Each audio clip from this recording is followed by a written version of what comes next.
Welcome back to the channel, everyone. Davey Deathray here. Hope you guys are having a great week so far. It is Wednesday, August 27th. If you're watching on the East Coast of the United States of America, it is just past 4 p.m. If you're out in the UK, it is just after 9. Out here in lovely, blisteringly hot Arizona, it is just after 1 p.m. Pacific time here in the States. Thank you guys so much for joining me for yet another edition of Late Night with the Davey Before Dark. Now, usually, I guess for you UK people, it is actually relatively late night for a school night anyway. But yeah, sometimes I do a Before Dark edition, whether it's because I'm having a guest on that's from a way off time zone and we want to make it convenient for everyone. And sometimes I do it because I have a work meeting at night. So this last week and this week, I've got work meetings on Wednesday. So that's why we're doing these Before Darks. I really like being able to do these to include our UK folk. I already see some of you guys in the chat, and you know, even though a bunch of us, chapstick flying all over the place, even though a bunch of us are out here in the States, I want to make sure that all of our community can catch some of these lives and doesn't have to, you know, you guys don't have to just sit there and enjoy the replays. I always try to remember to do chapstick before, because when I get to talking, the lips get dry. It just gets out of control. Guys, Burt's Bees chapstick, come on. I mean, it's just the best. Whether it's the original, the pear coconut, the strawberry, whatever, the vanilla bean. Oh my God, vanilla bean Burt's Bees is amazing. Sweet. So I'm going to say what's up to you guys. There are just a couple quick news items that I'm going to hop on over to a totally different screen before we get going on our topic, but very, very quick stuff for the news. But I'm going to say what's up to you guys really quick before we get going. And speaking of before we get going, there is a poll in the chat, so you guys can vote on our very first poll having to do with our topic, which is decades of dread. So I'm well aware that horror existed before the 1960s. We're gonna get through what we can, guys. We're not gonna sit here for like 3 or 4 hours talking about every decade ad nauseum, but I'd like to go from the 60s through today. If for whatever reason we just have such a great time talking about 60s, 70s, 80s, and we need to do a follow-up episode to talk about the other decades, whatever. But we do have a poll in the chat says, which decade defined horror for you? So 1960s, like the psychological dread. 70s, like the occult and the grit of it all. 80s, was it the slasher icons?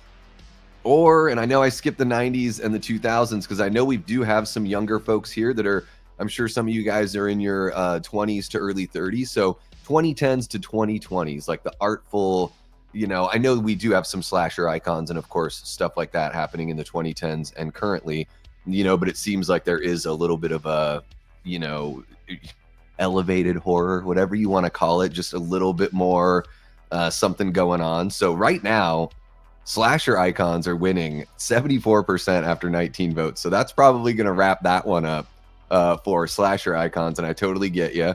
And then also, guys, I want to let you know before we get rolling, there is a super chat goal for there to be a public watch party on Discord. So I'm going to show off the Discord here in a minute after I say hello to you guys. But the great thing about it is we can show a movie. I can show the movie. I can play music. So we could do a watch party or a mixtape with everyone. Because a lot of times I'm going to, you know, make it exclusive to the members. But if you guys reach a super chat goal, today it's just 10 super chats of $2 or more. So essentially $20. Because if I go over to Discord, there's no way for YouTube to track that, you know, the viewership. So I lose the viewership and the, you know, the watch time and any sort of, you know, financial benefit of being on YouTube. I don't get that on Discord. So I just want to, you know, make it worth the time and then also be able to give you guys something that you can't get on YouTube. So it's awesome. We can share music. You guys can give me your tracks for a playlist so we can just totally have a mixtape party. Or we can watch a movie. You guys don't have to bring up your own copy or anything. It'll just be all right there on Discord. We can hang out in the chat. Really fun stuff. I'll get into that, but I want to say what's up to you guys before we do. So let me scroll on up through the chat. We got Chester Franklin Jr. What's happening, Chester? So good to see ya. Ashton Luck in the house. How you doing, Ashton? We got Gory Tiger. How you doing, Gory? Great to see you. We got our great channel member, Amanda, hanging out. How are you doing, Amanda? So great to see you. Gene Whitcomb is in the chat. How are you doing, Gene? I am having a great day, guys. So I completed day 21 of my sober journey. This is technically, I'm in the middle of day 22, and I'm loving it. It's the first week. It's not like the first week was tough, but the first week you're like really climbing out of the fog. So it's not that I was tempted or anything. It's just difficult overall. But now that I'm in day 22, it's just I feel energized and ready to go, and haven't had any like cravings or anything like that. So that's awesome. We got Dean Renner, one of our great Patreon members, channel members, and Death Squad mods in the house.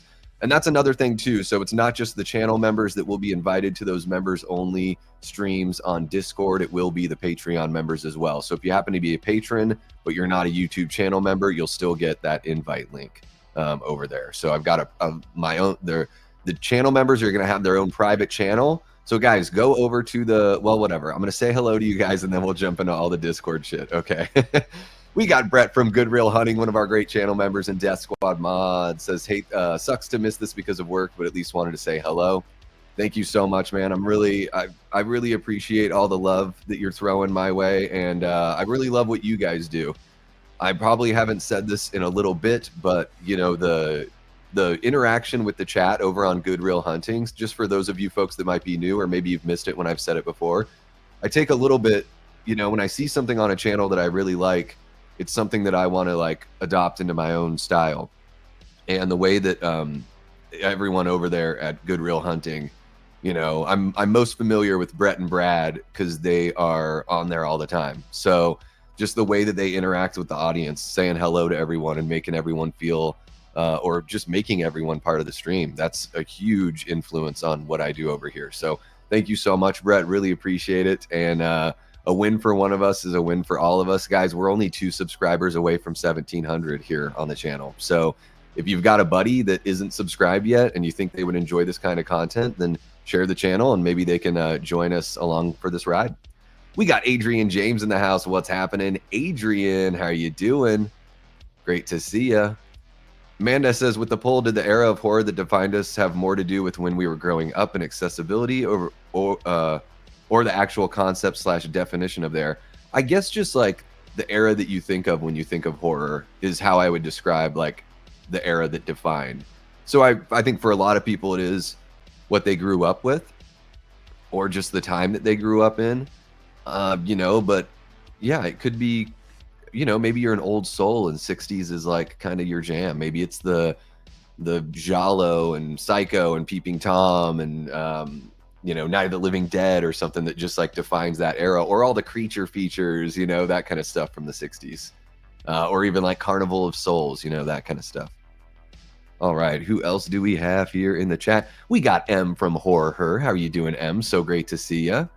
Guys, if you missed it just a few weeks ago, M was on the show for Late Night Before Dark, and she's been putting together some really great vids covering the Halloween game, as we have, you know, also over here. And then, of course, always covering Scream, her favorite franchise. And this Saturday, I'm going to be on Horror Her's channel. I believe it is going to be, M, correct me if I'm wrong. Feel free to drop the time there, but I think it's going to be 4 p.m. Eastern, 9 p.m. UK. So that's what I think it's going to be. And if one of the mods can share Horror Her's you know, link in the chat, that would be great. Thank you so much. Let's see what else we got. Solar Guy, AJ, how are you doing, Solar Guy? So great to see you. King Matthew the Third is hanging out. How are you doing, King Matthew? Hope all of the wedding planning is going well and your fiance's pregnancy is going well also. We got Sam from Our Life in Horror. What's happening, Sam? Says, hit that like button, everyone. That is right. And guys, I think I said thank you at the very, very beginning, but thank you for joining us. If you're watching live or if you're watching after the fact, I really appreciate it. Make sure you hit that like button, subscribe if you haven't already, share the channel with someone who you think would dig this kind of content. And if you're watching after the fact, jump on into the comments. Let us know your thoughts on the topic at hand, which today is Decades of Dread. And guys, Sam was a huge inspiration for me getting back on my sober journey because she's been on one for a long time. Sam, feel free to let us know how long it's been. I feel like it's been a good while for you. And you can see it's not just, it's crazy. Like when somebody stops doing something like that, like using alcohol or whatever, you see it like in their face, just like the happiness. And then you also, there's just so many health benefits because there's not really any health benefits of like, drinking, or at least drinking the way I was drinking. I'm not going to speak for Sam, but it's just a great overall health thing for sure. We got Hollywood Lido in the chat, our guest from last week. Hope you are doing well, Lido. So great to see you. Yes, right back at you, man. I hope you're having a great day. The Jaws Symphony looked awesome the other day, and I know we're both going to be checking that out here this weekend. I'm actually checking out Jaws in 3D on Friday morning, guys. 10 a.m. I've never seen it in 3D. I've seen it in the theater before, but I was like, IMAX 3D. 3D technology has like come a long way when they transfer these movies to 3D, and I've seen it on the flat screen a million times. I want to see Jaws a little bit different, so I'm going to go for the 3D version. What's happening, Daz? Great to see you. Thank you so much for joining us. We got Joel from Dark Room Reviews. How are you doing? Thank you so much for joining, Joel. Really appreciate you. Let's see who else. We got Evil Alex says 60s started the horror remakes with the Hammer horror remakes of the Universal Monster Classics. That is right. There's plenty to love in the 60s, and we will get into it for sure. Let's see here. We got Jamie Hart, the original Death Squad mod and channel member. Our mama mod here. Hope you are doing well, Jamie. So good to see you. Thank you so much, Sam. Really appreciate you. We got Matt from Fachi's Cinema in the house. I thought I heard my sexy stud muffin talking. That's me. That's me. And guys, next week I'm going to be on Matt's channel. Yet again, we're going to talk some more Friday the 13th. We're going to do a little battle. Little original Friday the 13th versus the remake from 09. So 80 versus 09. I believe that's going to be Tuesday night, 9-ish p.m. Eastern. So keep an eye out. If you're not already subscribed to Fachi Cinema, go over there and give Matt a sub. Great content, great personality, and one of the best friends I've made here on YouTube. Yeah, for sure. Let's see who else we got here before we really get cooking. The people watching the replays are probably like, it takes so long for Davey to say hello to everyone. That's because there are so many awesome people here, and I don't want to miss out on anyone. And that is even more incentive to join us for the live streams if you can. Jared Arnold says, or Gerald, as I like to call it, my brain just wants to say, instead of Jared Arnold, my brain wants to go Gerald. Says, what's up, Davey? I'm working. Glad to be able to check in. Hell yeah, Jared. Thank you so much for getting us in on the sneaky sneak. Really appreciate you. Let's see here. Okay, guys, really quick. I'm going to do a little, this is going to be fun. So watch, I'm going to switch identities. We're going to go boom. Oh, how about that? Look at that. We just switched on over, and we are going to get into some quick news here. But really, before we get into the quick news, let me see here. There we go. I forgot to add this, and then we will get rolling. Okay, guys, so the Discord server. Okay, let me just do that. And for whatever reason, StreamYard insists on not using my preferred format. It just wants to do its standard format, which I don't believe it will let me erase, unfortunately. Although maybe I can disable it. So maybe it is a me problem. I try not to blame others, but, we're all guilty of that from time to time. So yeah, guys, here is this is just the general room. This is just the text channel. You can see that some of the people that have joined the Discord server are already here saying hello. We got Ashton Luck in there. Amanda's in there. Looks like we've got Mike. That might be Mike's Film Fix. We got Shay Rants. Double Feature Podcast is in there as well. So sweet. That's awesome. I'm really pumped that people have already joined the server. That's just the texting to say what's up, what's up. Over on the left, you can see there's a public channel and a members only. So in both of these channels, we can share, I can share my screen so we can watch a movie, or we can do a mixtape hangout, which is super cool. So if you're interested in the Discord server, which I think everyone here should be, whether or not you're a member, because there's going to be action for everyone, check out the community tab or the posts tab on the channel.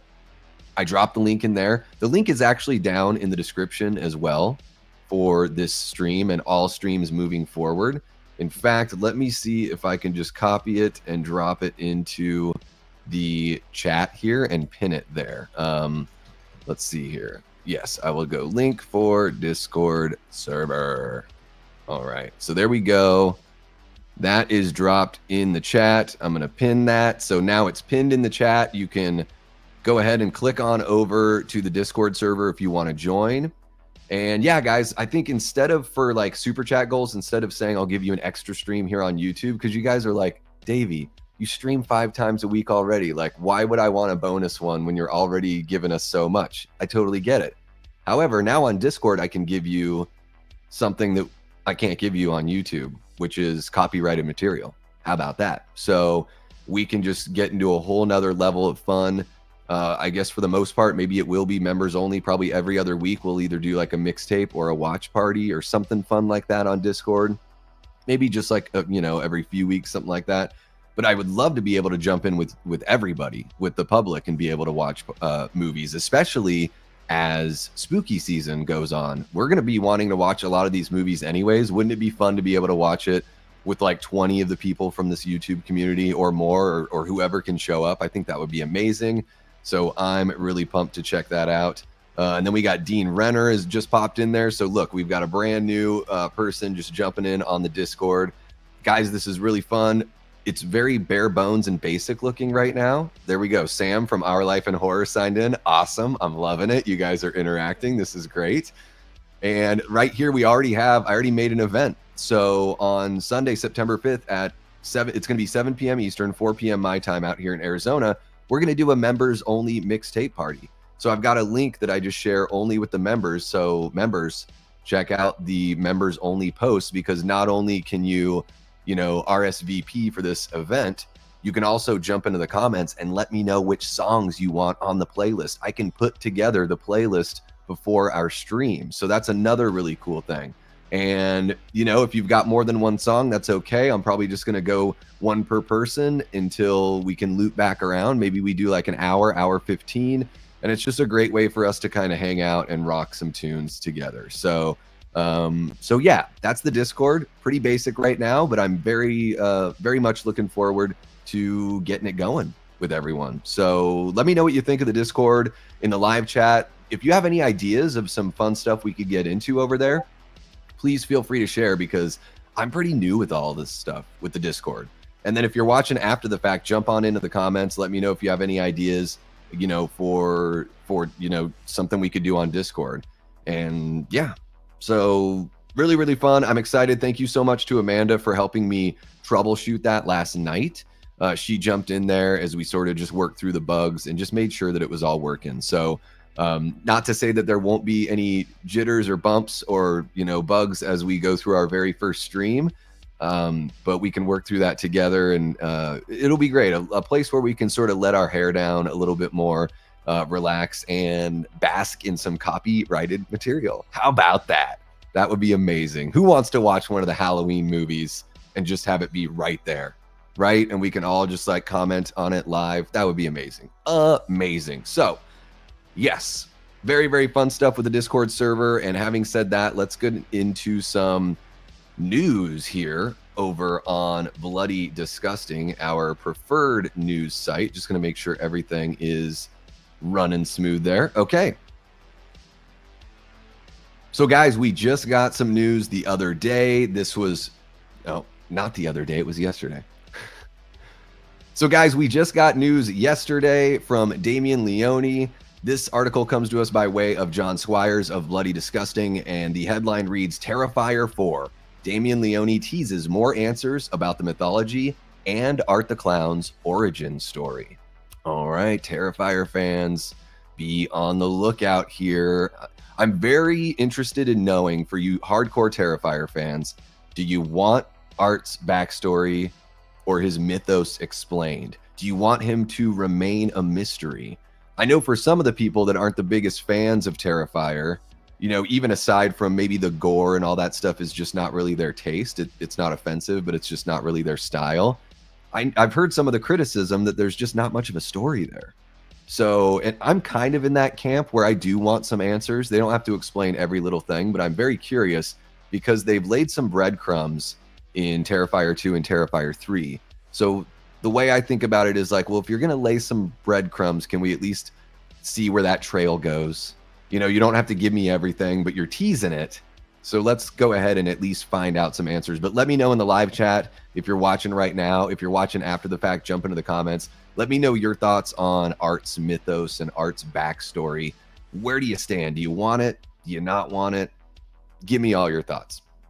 So jumping into the article here, it says, Damien Leone is still working on the script for the hotly anticipated Terrifier 4. And he spilled just a few more little beans in a conversation with Collider this week.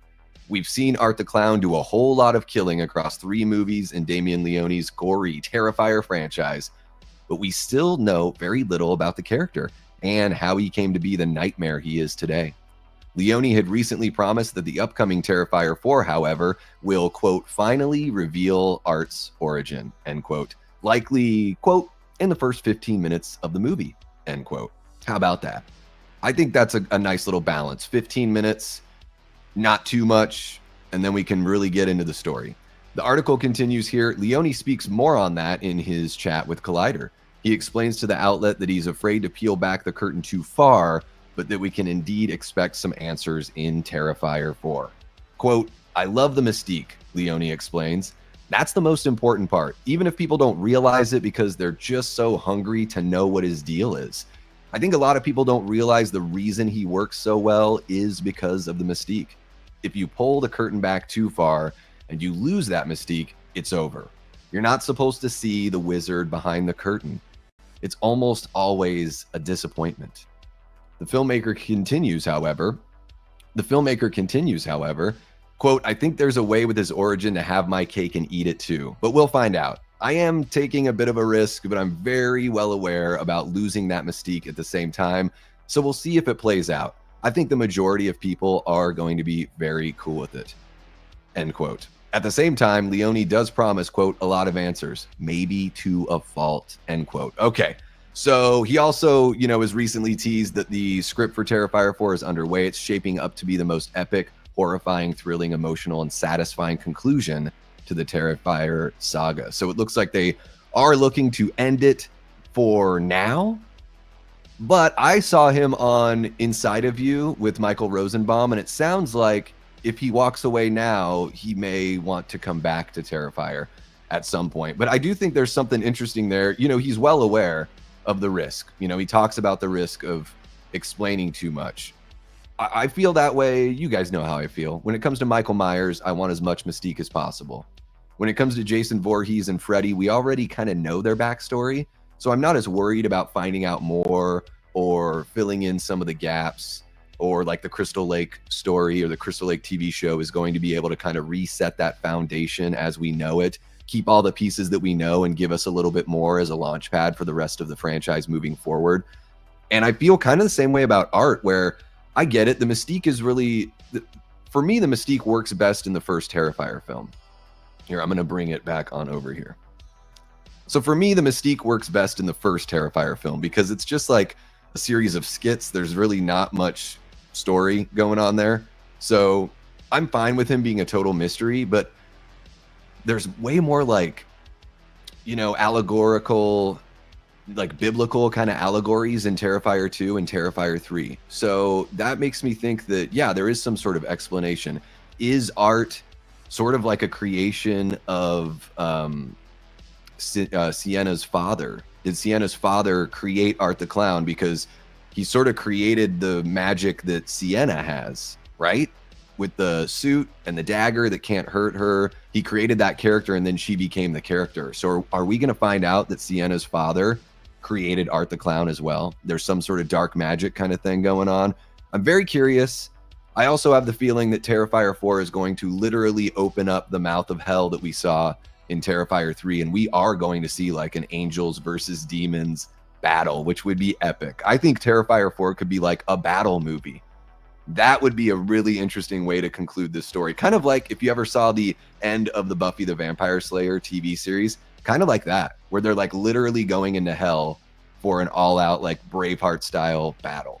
That would be amazing. But anyways, let me know in the live chat, guys, what you think about this news and just about what Damien had to say about revealing more of Art the Clown's backstory and how you feel about that mystique. If you're watching after the fact, jump on into the comments. Let me know your thoughts on that as well. Please make sure to like, subscribe if you haven't already, and share the channel with someone who you think will dig this kind of content, because we cover horror news all the time on the channel, whether it's movies or TV shows or comic books or regular books or little trinkets and all that kind of stuff as well. Even little news bits and little nuggets, whatever it is, we cover it here. So make sure you're subscribed and hit that notification bell so you don't miss a thing. Okay, guys, let's jump on into the live chat and see what you guys have to say, because the chat is just popping out. 22 people. Guys, make sure you hit that like button if you haven't already. Come on. Let's see here. We got our guy Koi in the chat. What's happening? Happy Sanjo. Guys, if you missed our stream last night, you're going to want to check it out. That was really good. Koi's got a lot to say. I encourage Koi so much to start going live more on his channel when he's got something to say, because he knows his shit. So go on over there and subscribe to Happy Sanjo if you haven't already, and bug Koi right now in the chat. Be like, dude, let's get going. Let's see, who else do we got here? What's happening, Dez? How are you doing? We got Destiny Faulkner in the house, one of our great Death Squad mods. Oh yeah. Dez, I can't wait to take you and Braden to El Capo. It's in Westgate, so it's right there where all the kind of fun is. Man, those slices over there. It's right across the street from the AMC. Every time I go to the AMC at Westgate out here in Glendale, I get a slice there. At least one slice. So can't wait to take you guys there. Let's see here. Happy says I'd rather them not explain, but he keeps on asking questions with his movie, so he has to give us something. Yes, that's where I'm at. That's what I talk about with the breadcrumbs. Like, they got to lead somewhere. We don't need every little thing explained, but they got to lead somewhere, right? Yeah, his writing is not his strongest skill, but maybe he can really wrap a nice bow on it with Terrifier 4, because at least for me, I enjoyed Terrifier 3 the most out of all the movies. It was not as long as Terrifier 2, and there was something that was just a little more... God, it's so weird to say this about a movie that's so, like, graphic and grim. Just a little more lighthearted. It's such an odd thing. I don't know. There's something so fun about Terrifier 3, and the opening was amazing. I mean, the opening was one of the best openings I've seen in recent history. We got Todd Bound in the chat. Bound. Todd. How about that? Todd. That's a tough one to do. It's kind of a tongue twister sound effect. We got Paul Bradley 6750 says, greetings from England. Glad to catch a live stream. That's why we do streams at all sorts of times here on the Davey Deathray channel, Paul. We want to make sure that everyone can catch these, whether they're across the pond, hanging out here in the US, wherever. We want you to be part of the community. So thank you so much for joining us. If you're not subscribed already, think about hitting that subscribe button. You can always bail later. You know, if you just are like, this guy is no good, he's not my style, I don't like his voice, whatever it is, you can always bail later. But thank you so much for joining us, Paul. Really appreciate you. And then just so we can get on to our topic, guys, I might miss some of your thoughts here in the live chat. I've grabbed a few of them here, so let's see here. King Matthew III says, I feel like we don't really need to know about Art's origin, because in my opinion, the mystery of Art is what makes him iconic. They tried the same with Freddy Krueger, giving him an origin, and it ruined him. Well, they dove into like his family life, but we knew Freddy's origin from the first movie. We knew like everything we really needed to know, right? With Art, we don't know much. Is Art a demon? I mean, I thought that Art was like the main bad guy, and then spoiler alert for Terrifier 3, which is almost a year old now. But in Terrifier 3, it feels like Vicky is the main villain, and Art almost he's just sort of an agent of chaos. I don't know if I'd call him a lackey, but he seems like he works for Vicky. By the end of the movie, he's just there doing Vicky's bidding. She seems to be the main bad, and Art just like walks off and gets on a bus with his bag of goodies. So I'm very like, that makes me really interested in Art. So I guess what I would say, King Matthew, back to you, is the more interested I get in art as a character and the more questions there are, I do want some answers. I don't need everything explained, but I am very curious to know really like what he is. What kind of creature is he? Truly. I mean, we see the clown, but what is he really? Okay, guys, I'm going to move on to the next thing really quick, and then we'll get into our topic. Thank you so much for being subscribed there, Paul. Really appreciate you. Seen lots of your streams the next day. Heck yeah.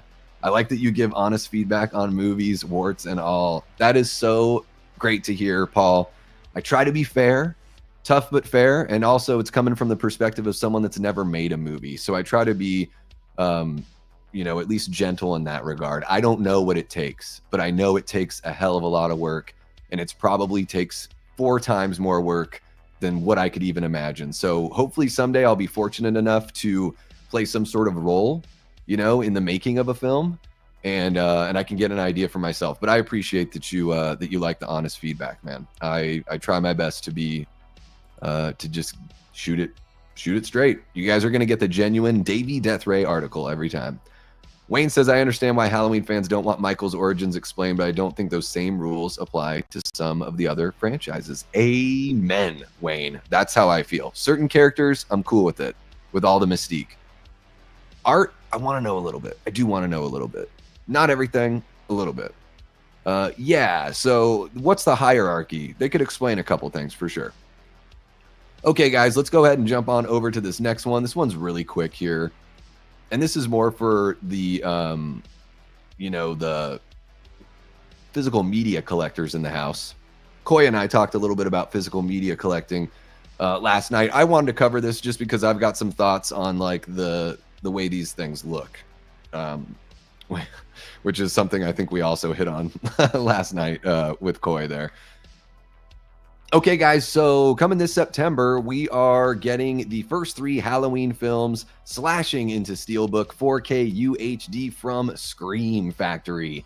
This article comes to us by way of Alex DiVincenzo over at Bloody Disgusting, and this one is basically just an announcement of release, so this will be a pretty quick news story, but I'm interested in getting your guys' opinions, whether you're in the live chat or you're hanging out after watching the replay or catching the clip. Let me know down in the comments your thoughts and everything and opinions on really just the way these things look. We're not going to get into the nitty gritty. They do break down every little feature and all that stuff. I'm not really a physical media channel, so I don't feel like I really got to read through all that stuff, although I will show it to you guys here on the screen. But essentially, yeah, Scream Factory is bringing the first 3 installments in the Halloween franchise to Steelbook 4K Ultra HD and Blu-ray exclusively through Amazon. So Halloween and Halloween 2 will be released on September 16th, followed by Halloween 3 Season of the Witch on October 14th. And I'm going to make sure that you guys can take a look at these. For the folks watching after the fact, you're going to see it on full screen. This one looks okay, this Steelbook, the very first Halloween. It looks all right. The shot of Michael on top of the car is something we never see in the movie, so that's definitely an artist's interpretation there. And there's something, I can't tell if these are, and I don't mean this against the artist, is this supposed to look like it's drawn with crayon or like pastel crayons or something like that? It's got that look to it. And this one I think is probably the best looking Steelbook of the 3 that we're going to check out. So yeah, I'll just scroll through here on all of the features for the 4K and then on the Blu-ray as well. For the folks that are watching the clipped out video, you're going to see those on screen, so you can go ahead and pause or take a closer look if you'd like to. And of course, we don't need to read the synopsis of the films because we know what these are about. And then Halloween 2. Okay, this is all right. On the left side of the screen here, we've got that shot of Jamie, you know, Laurie Strode on the ground there. She's right about to ask for help, but for some reason she can't use her voice. Again, we got that crayon kind of pastel look. Really odd there on the right side.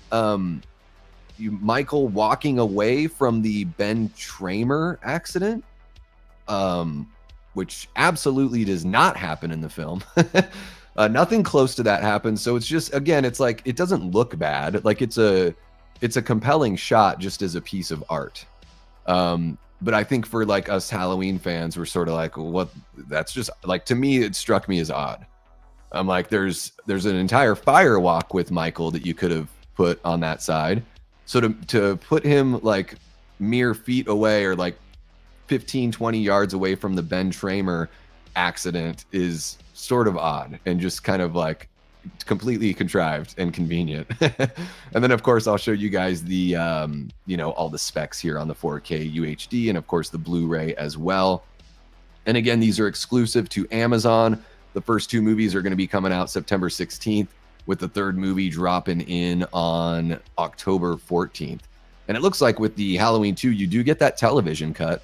Still standard definition. So for whatever reason, they haven't upscaled that one. I don't know. I don't know if that's possible. Maybe it isn't.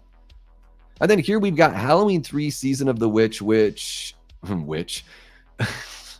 here we've got Halloween 3 Season of the Witch. And this is the one where I'm just like, again, left side, that's cool. Silver Shamrock Factory, love it.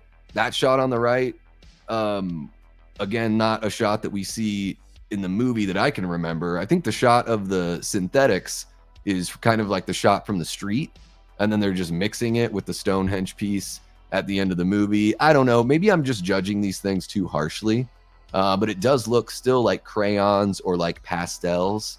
I do like the television look here. I will say that. The scan lines, and there's even a little bit of digital like jittering on the left, especially on the left side. You can see a couple of those spots, where there's something going on with the signal. So I appreciate that part of the art here, but overall, I'm relatively underwhelmed with the way that these steelbooks look. I know that they know that we're going to buy these anyways, and there are going to be some people that absolutely love this kind of art, because art is totally, subjective. So more power to you if you enjoy this kind of stuff and you want to pick these up. I just thought these covers looked kind of odd to me. I'm not sure. I don't quite know what to think, but I want to know what you guys think. So let me know in the live chat if you're watching right now. If you're watching after the fact, jump on into the comments. Let me know your thoughts.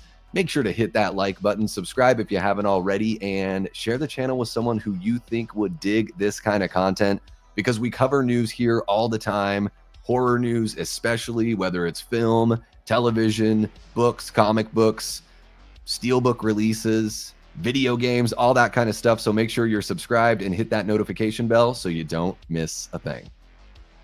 Okay, guys, jumping back on over with you. And here we go. What do we got? What do we got? That mask design on the steelbook is terrible, in my opinion. The masks on the steelbook look more like William Shatner than ever. Sorry, Shout Factory, but these are awful. Yes. Oh my gosh. I mean, the features for all these 4Ks are all the same ones at this point. Is that true? They are all the same? I can't keep up with all that. The split mask is such a cool idea, but the spine through the middle throws it off. Yep. And yet I still got these.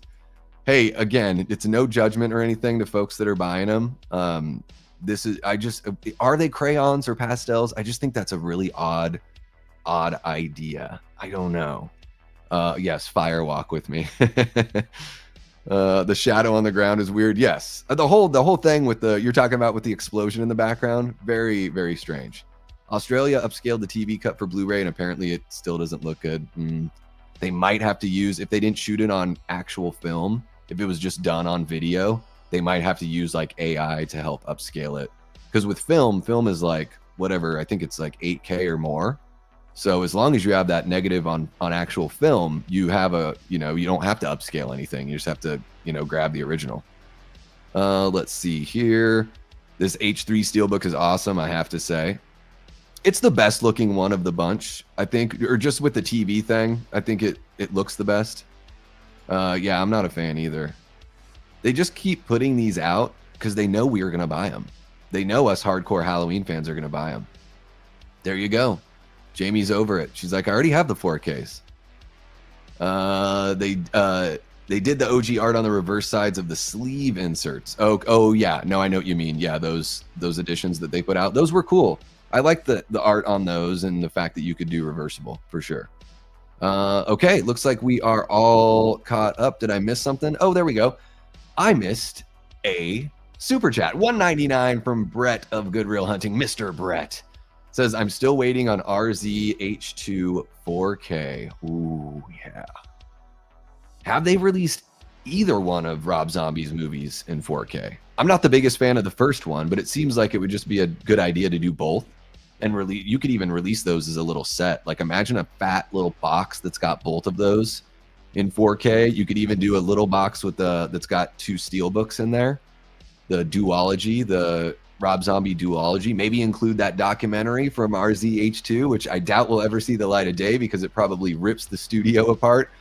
But I would love that as well, Brett. I'm a huge fan of RZH2, as you know.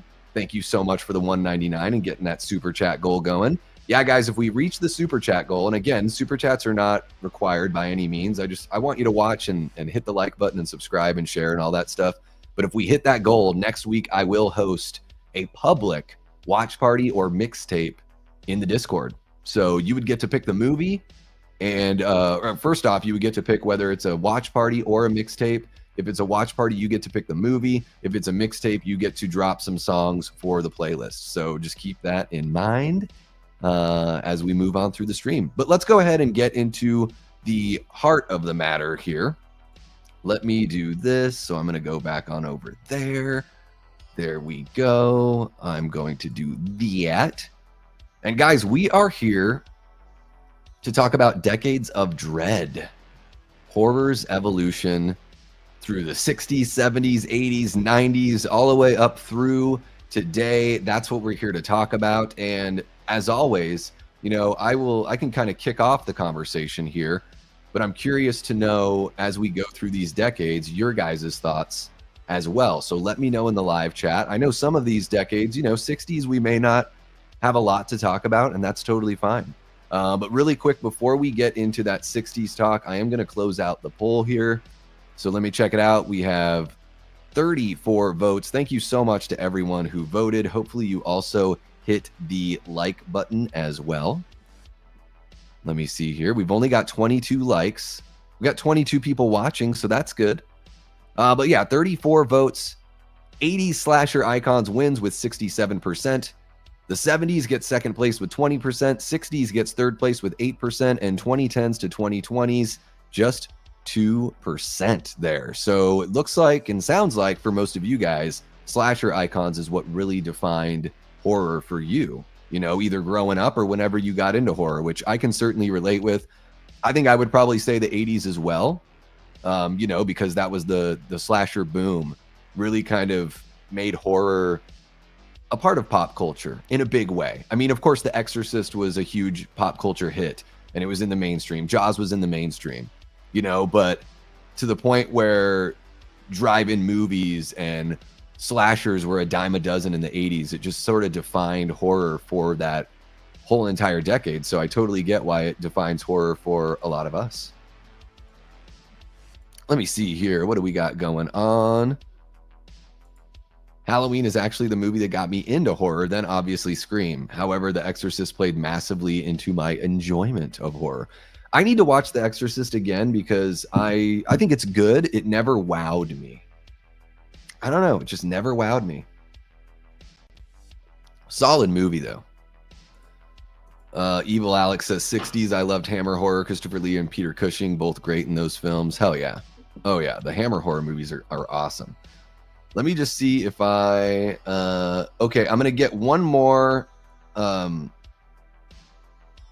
going to get one more poll going and then we'll start our topic. How about that, guys? Does that sound fair?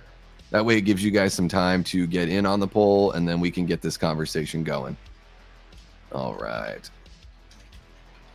And maybe we've done a poll like this before on the channel, but I'm just curious to know as we sit here now with this particular group, who wins best horror villain of the 1980s. Here, instead of Chucky, I'm gonna shake it up a little bit. I'm gonna do Pinhead because he had more movies in the 80s, I think. So Freddy Krueger, Jason Voorhees, Michael Myers, or Pinhead, best horror villain of the 80s. And let's get into talking about horror movies from the 1960s, guys. So yeah, what do we got? We got the ones that stand out to me: Carnival of Souls, Psycho, Peeping Tom, Night of the Living Dead, those are the ones that really stick out to me. Just this last weekend on our members only stream, we watched Mario Baba's Blood and Black Lace, which is 1964, the very first giallo film. So not only did we get those proto slashers like Psycho and Peeping Tom, we got the genesis of the zombie genre as we know it today, but we also got giallo. All of those things started in the 60s, and I'm pretty sure Carnival of Souls, I think it's 61. Correct me if I'm wrong, guys, if someone out there wants to take a look at that. But that's a nice little spooky kind of ghost story. It's slow and everything, but I quite enjoy Carnival of Souls. And then I'm sure there's other movies from the 60s that I'm just not thinking of right now. Of course, creature features and all that kind of stuff. So I'm curious to know what you guys think, about what are your favorite horror films of the 1960s? How do you think that decade is defined, by those horror films? And what do you think of like the aesthetics, like the black and white, the minimalism, claustrophobic framing? Because a lot of those movies were done in like a 3-4 or a 4-3, I mean. So yeah, there's definitely, it's got its own look for sure. Even The Haunting is from the 60s. I think House on Haunted Hill, maybe that's a late 50s. It's either late 50s or early 60s. I could be totally wrong on that one. But yeah, let me know your guys' thoughts on these films of the 1960s. I can go ahead and start with mine. Psycho, I'm relatively lukewarm on Psycho, honestly. I can think of at least 2 or 3 Hitchcock movies that I like more. I enjoy Vertigo, Rope, and Rear Window more than I enjoy Psycho. I quite enjoy something like Peeping Tom. Came out the same year as Psycho. It gives us a sympathetic villain. I guess you can say to a certain degree Norman Bates, because of his, clearly he's not, all killers are not right in the head, but clearly there's something extra going on with Norman where there is sort of a split in the personality. There is some like kind of schizophrenic sort of, elements at play. Or he's just faking it. I don't know. It seems like he's a legit schizo. Hopefully that's not a derogatory term, but come on. Who's going to get mad at me? Which version of you is going to get mad at me? But Peeping Tom is very sympathetic. I don't want to say anything to spoil Peeping Tom because I feel like that's a movie, or I know that's a movie not as many people have seen as have seen Psycho. But, Psycho's got this black and white, great music, kind of like the opening story, the first like 30 minutes or so, you're following a totally different character than who the rest of the movie goes on with, which is pretty interesting way of going about things. But Peeping Tom, stunning color, this villain that you just, at least for me, I related with and I felt so bad for, and I wanted him to sort of get better and not be the villain that he was. They, without spoiling anything, they give you a backstory that makes it very understandable as to why he has the issues that he has. And he seems tormented by them. He doesn't seem okay with the kind of person he is. So I felt like there was more of an internal struggle, like a struggle of the mind, whereas Norman Bates seems to enjoy his struggle of the mind. He seems to relish in it. At the end of the film, when he's attacking in his mother's dress and everything, he's kind of got this like wild grin on his face, as if like he kind of gets his rocks off when he's doing this stuff. And in Peeping Tom, it's very much different than that. So I highly recommend checking out Peeping Tom, guys. If you haven't done it yet, please, this spooky season, find a time to watch that movie. I think you'll be pleasantly surprised. I was very impressed. And I was like, man, I know people talk about Psycho, but I think this movie is better and even like less of a proto slasher and more of an actual slasher than Psycho, and very influential maybe only to a handful of people, but I think those people ended up making movies, so maybe it's not as influential to us as the audience, but it's massively influential, at least to me, to a lot of filmmakers out there in the time. And then of course, the last one I'll talk about, and I know there's way more of these 60s movies. I see, Dez is dropping Black Sabbath in there, which I still need to see. I've not yet watched Black Sabbath. I know it's fucking terrible, but I'm going to have a bunch of first time watches this spooky season. It's going to be great, guys. It's going to be mostly first time watches for me, other than the ones that I have to fit in, like Halloween and Pumpkinhead and all that. So the last one I'll talk about from the 60s for me is Night of the Living Dead. George Romero is my favorite director. I love the way he tells his stories and the social commentary, and I love the way he created the modern zombie, you know, the way that we know it, and the way that he used zombies to represent just some part of humanity. You know, they always represent a part of us. And so, and in most of the movies, one of the characters says, like, they are us. You know, they're not exactly like us, but they, you know, they either represent a part of us, or sometimes they represent whatever issue it is that tears people apart or make people want to go to war against one another. So to me, the zombies in his movies kind of represent, you know, social and political issues that are hot button, whether it's a war or something like immigration or abortion or whatever the issue is that makes people, you know, just want to go knuckle to knuckle. I feel like he accomplishes that so well in his movies, especially in the first 4-5 zombie movies, I would say, all the way up through Diary of the Dead, honestly. So most of his movies do that, and it all started with The Night of the Living Dead, which is a beautiful black and white film. And they could have shot it in color, probably would have cost about the same, but they did it in black and white. I think the makeup looks great in black and white. It's such a cool look for zombies. I would love to see Night of the Living Dead done on a stage in black and white, having the zombies come through the halls and everything like that, like walking in through the lobby and through the side doors and everything. And at the end of the movie, you know, when the zombies are descending on the house, like on the stage play, you would just have a bunch of zombies descending into the literal theater and then climbing up on the stage. It could be friggin' wild. I think it would be amazing. And it's public domain. That's a good little segue. So you could do it on stage because the people that printed the film forgot to add the copyright to it. The copyright was sent with the film, but it was not added. And unfortunately, we'll never know what could have been with George's career if he had the copyright on that movie. He probably would have been like the George Lucas of horror. He probably would have produced so many movies and all that kind of stuff. So we'll never know. But yeah, Night of the Living Dead, just another standout movie from the 60s for me. So let me see what we got here from you guys. Psycho was so tame. Yeah, it is pretty tame. It's pretty damn tame for sure. Rosemary's Baby, Spider Baby, whatever happened to Baby Jane? All the baby movies, right, Des? Do you have something particular on your mind, Des? Is your biological clock ticking? I'm just fucking with you. Yeah. So the only one I've seen out of those is Whatever Happened to Baby Jane. I love that movie. That movie freaks the hell out of me. Holy cow. I'm getting all sorts of beeps in my headphones, guys, because a whole bunch of you all are signing on and joining the Discord server. I know it's kind of, you know, interrupting the stream here, but that's awesome because Daz has joined, Denise has joined, Brettman, Lido, all sorts of people saying what's up to everyone. I love it. Keep it up, guys. Keep it up. That's so cool that the community is already growing there. I wasn't sure what Discord would be like and if you guys would be into it, but it looks like you are. Let's see here. Oh my God, Dean. Yeah, peeing Tom. Terrible, terrible.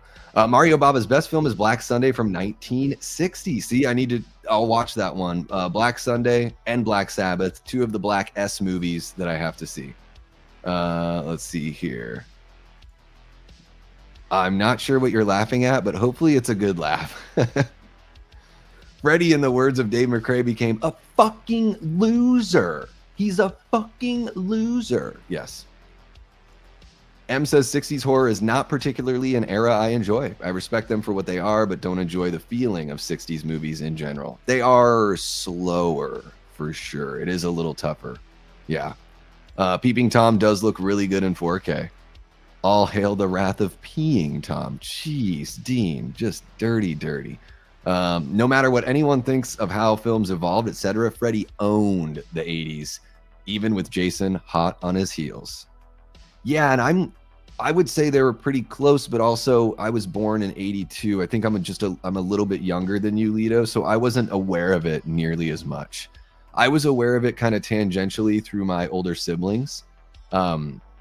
But yeah, I know that those two were really close. I mean, Michael was, yeah, it's no secret he was not there very much in the 80s, right? Let's see here. What else do we got? It's pinned in the chat, and I know that you know that because you're already there. So there we go. Wait Until Dark, 1967. I've never even heard of this movie, Jamie. What's that movie about? Now, Des, correct me if I'm wrong. Black Sabbath is that an anthology film? Or is it just a straight narrative? I can't remember if it is or not. What's happening? Paul Harrison is joining us again, all the way out there in the UK. Hopefully you're having a great night, Paul. Thank you so much for joining us. I love doing these streams at different times where you guys can join us. It's great. Dad says Onibaba is a really good Japanese horror from the 1960s. That's another one I haven't heard, but I've heard so much about. Yeah. Let's see here. We got Brad Underwood in the chat. What's happening, Brad? Great to see ya. Gina, aka My Chunky Jordy, is in the chat saying, I love both versions of Night of the Living Dead. The kid/mother scene always got my mom. Yeah, it's really good. The first movie, the original Night blew my mind. I watched it when I was like 15, maybe 16. And I was like, no way, a movie from 1968 is this good. Like, I was floored. That was where I was like, okay, I'm willing to watch anything now. If this can be this good, I will watch the oldest movie I can find, if that's what it takes. Heck yeah, Denise. I know Denise was the one that brought it up months ago. She was like, you got to get a Discord going. So worked out all the bugs and everything, Denise, just last night. So we're going to be having some fun here. And if we reach that super chat goal, let me check here and see where we're at. We've just got the one super chat so far, but we have just under an hour. So if we get 9 more super chats of $2 or more, then I will host next week. I'll host a watch party or a mixtape hangout with you guys. And let me see here. We have 23 votes in our poll. I'm just going to go ahead and close that as we continue our conversation here. So best horror villain of the 80s, 23 votes, 47% went to Freddy Krueger, 30% to Jason Voorhees, 21% to Michael Myers, and Pinhead, 0%. I swear there's no point in having 4 options on the YouTube poll. I should just do 3, right? I feel like one option it never gets any votes. It's like without fail. That's too funny. Okay, here, let's see what we got. Anyone looking forward to the Halloween game? I know I am, and I'm not even a modern gamer. And that's kind of what I'm hearing from everyone else, that even if they're not a modern gamer, they're like, oh my God, I have to upgrade, or I'm going to get this game. That's where I'm at. I'm gonna have to get a new system, pretty much. I'm gonna have to go and get a console or get a Steam Deck or something. Probably be less expensive than buying a separate PC, because guys, I do everything for the channel on a very powerful laptop, although I don't know if gaming would really be conducive to what I've got here. Let's see here. What do we got? We got Ryan Olashow in the chat. What's happening, Ryan? So great to see ya. Repulsion is another great one. I've heard of Repulsion. I've never seen it. Yeah, never seen it. Wait Until Dark is Audrey Hepburn and Alan Arkin. Oh, 2 great actors. Yeah, it's a lot like Hush. Probably influenced it. Okay. And then I've got, I think J.G. Michael the other day. I've got these pulled up still. Fright from 1971, and I Saw What You Did from 1965. So I Saw What You Did. That's got Joan Crawford, also from Whatever Happened to Baby Jane.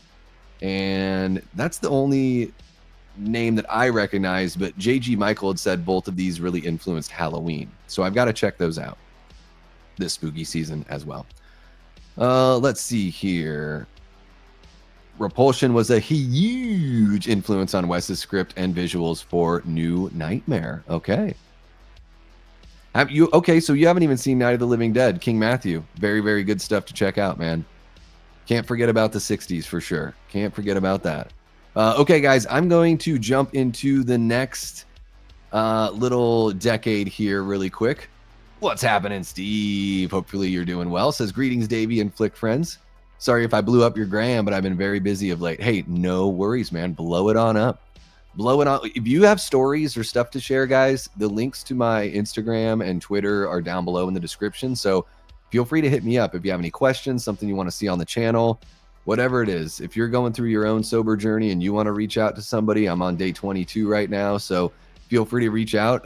You know, just give me some time to respond because I'm just always kind of doing a whole bunch of stuff, but I will get back to you for sure. Lito is ecstatic for the Halloween game. Dean is fucking all in. And Denise Wheat drops a $1.99 super chat. She doesn't even have anything to say. She's just like, boom, I'm dropping that. I'm dropping that $1.99. Thank you so much, Denise. Really appreciate the support and appreciate, you know, you're a Patreon member and a channel member and also dropping that super chat. That is awesome. So guys, we've just got 8 more super chats. If you want to do a public watch party or mixtape on Discord. And remember, guys, I can show the movie. We can play the music. No pesky rights issues. Just sharing the screen and us rocking out together in real time. A very set it and forget it kind of thing. Oh, yeah, we're going to do that. We're going to have to start like a separate channel for that. That would be like Horror All-Stars. Something like that, where we just a gaming channel for all of us to kind of share and everything like that. Could be really fun. I don't know how the logistics would work, but it would be fun to do it that way. Or we can just simulcast on everyone's channel when we do it, and we can just call ourselves the Horror All-Stars. Justin6817 says, hey, Davey, just wanted to say Exorcist is the greatest horror movie ever. Well, that's perfect timing because we're going to be talking about the 70s next. And let me see, did I just miss that, or where did that go? Where did that go? There we go. What, guys? Exorcist is 73? Is that right? I think that's right. What do you guys think? Is The Exorcist the greatest horror movie ever? You know, I'd probably give it like a 7 or an 8 for me. I guess like religious possession movies aren't really my jam. I like wild possession movies like The Evil Dead or Demons, stuff like that. I really dig. The religious stuff just kind of bores me. I grew up religious. It was a great upbringing. Like, I grew up Catholic. It wasn't weird. It was really good. Family was great. No weird stuff at church or anything like that. And but I don't think it's that. There's nothing like, I don't get offended at religious possession movies. I'm just sort of like, oh man, they're trying to be grounded in like reality. Like, when I go watch a movie, I want to see something wild, like When Evil Lurks or The Evil Dead, or, a zombie movie like Dead Alive or something. I don't want grounded.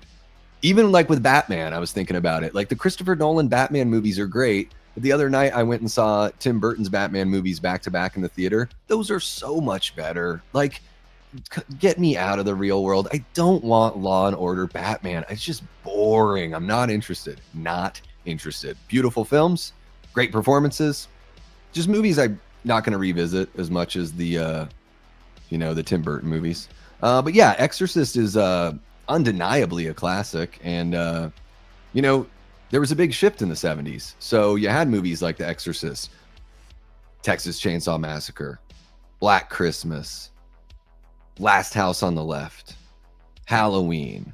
Like, these movies that really push things. I mean, fuck, dude. Exorcist really pushes stuff.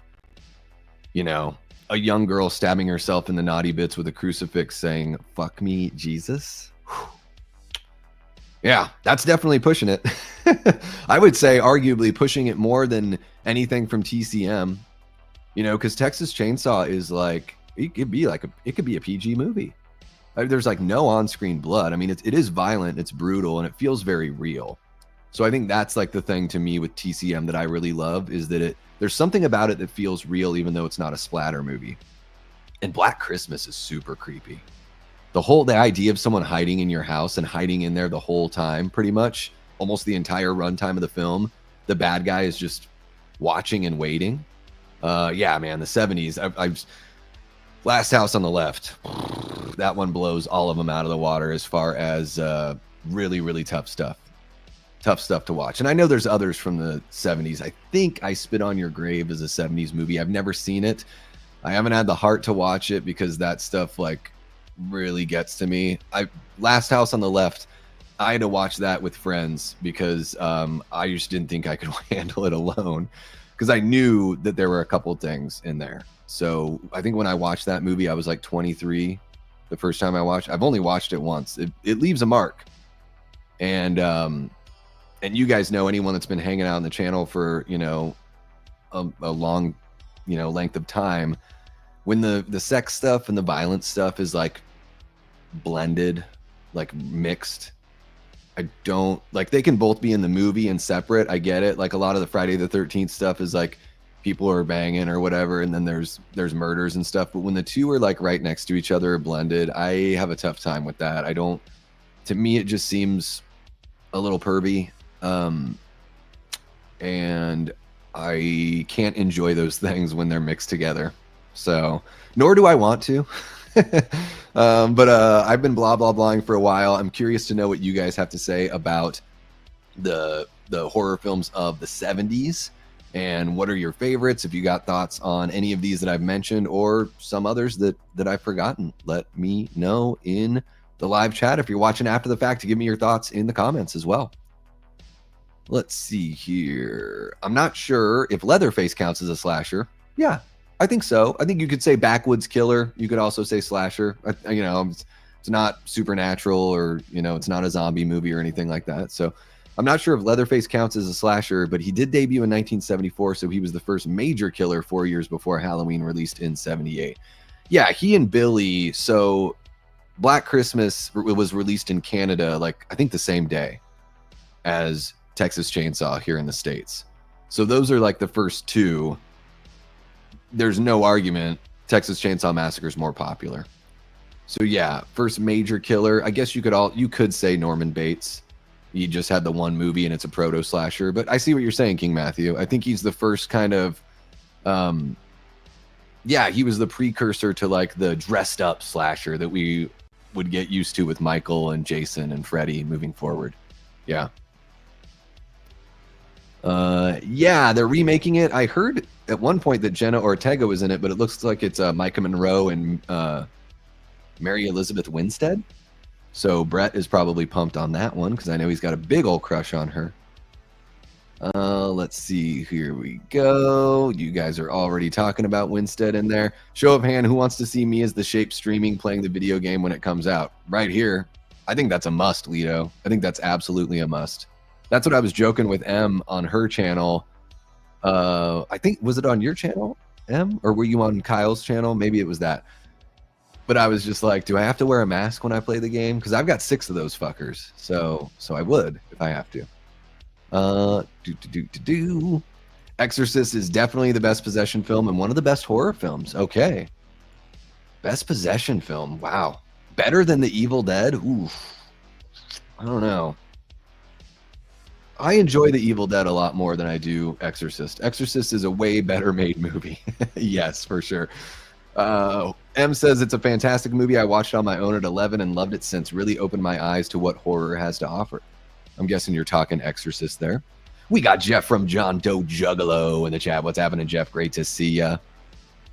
Wayne's talking about New Nightmare. We will get there, Wayne. I'm gonna star your chat. We'll get there. We're talking 70s right now. Gina says Exorcist is a 6 for me. All right, so I said 7 or 8. Gina's saying 6. I know, controversial. We're a controversial bunch here on the Davey Deathray channel. 70s. How about Wicker Man, says Jared Arnold. Christopher Lee's favorite film he ever made, according to him. That's another classic I've got to watch, but I know that one is very, highly revered. Wicker Man.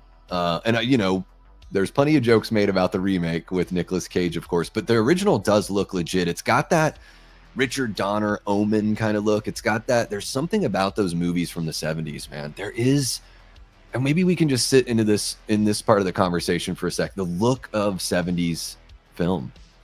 It's got that beige, almost yellowy kind of look. The grain is so nice. The film just looked amazing. And especially these British films, the overcast skies, man, I think of like Invasion of the Body Snatchers, which I don't even know, was that shot in Britain or was it shot out here? Because it's got the slate gray skies. So it was either like Cleveland or somewhere in Britain. But there's so many of these movies I just, have got this look. The Hammer films, of course, I haven't seen The Wicker Man, but I've watched reviews and seen plenty. Like, I know how the story shakes out and everything like that with the original Wicker Man, and it's got that look that Invasion of the Body Snatchers look, that there's just something about it. And I guess even in the Hammer was more 60s, but it did go into 70s. The color really popped in those movies, you know, more dynamic color. But for a lot of the 70s, there was this drab, gloomy, I don't know, they're just really putting you in a spot where you just couldn't feel happy watching those movies from those horror movies from the 70s. They just sort of brought you, they just sort of beat you down, and you just get down and down, and then you can like kind of live in that world, and you're ready for the emotional beatdown that's going to come with the story. So an interesting aspect, I think, of 70s horror cinema in particular. Des says Halloween, Black Christmas, Eraserhead, Jaws, The Exorcist, Texas Chainsaw Massacre, Suspiria, Deep Red. Oh my God. Oh, Des, I love Deep Red. Yeah, you're really getting the juices flowing with that one. That's probably my favorite Argento movie that I've seen so far. I really dug Opera as well. Tenebrae's great. Alice, Sweet Alice. That's a really good one too. Yeah. Des is bringing the heat here. House from 77, which I believe is a Japanese film. I've not seen House, the Japanese House. I've seen the Steve Miner House from the 80s. And then The Omen. Yeah, The Omen's classic, you know, David Warner, Gregory Peck. Really, really good stuff. Richard Donner film. And man, Richard Donner.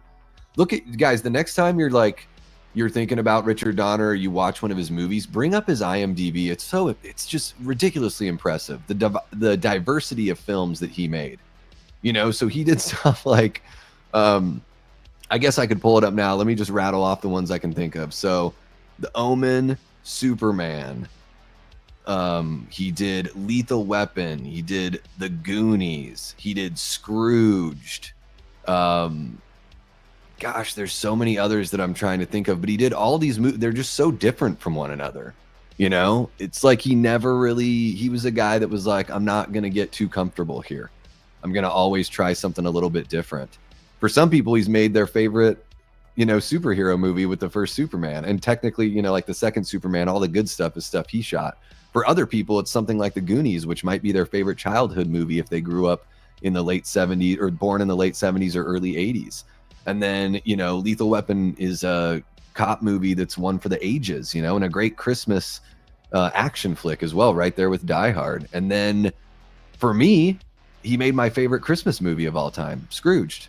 Favorite Christmas movie of all time, easy. So Donner, what a director there. A great list of movies here, Des. I still need to see Eraserhead. I think that's the only one I need to see there other than House from 77. Let's see here. Holy cow, Paul Bradley just became a YouTube channel member. Welcome to membership, Paul. Really appreciate you. So in case you missed the beginning of the stream, Paul, I did just start a Discord that people are talking about. The link is pinned in the chat, so you can join there if you want to.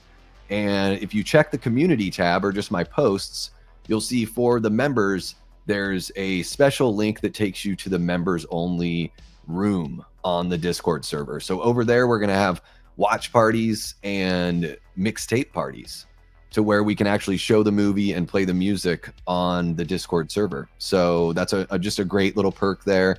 And guys, I know you guys have been amazing. The members that have stuck with me and the patrons that have stuck with me this whole time when I really haven't been creating much members only content. Thank you so much. Your patience is going to pay off. We're going to have a lot of fun on Discord, and you know, it's just going to kind of free us up to really unlock some fun perks for you guys. So, and then for those of you who are like, didn't know if you want to do membership, for 99 cents a month, you can be a member.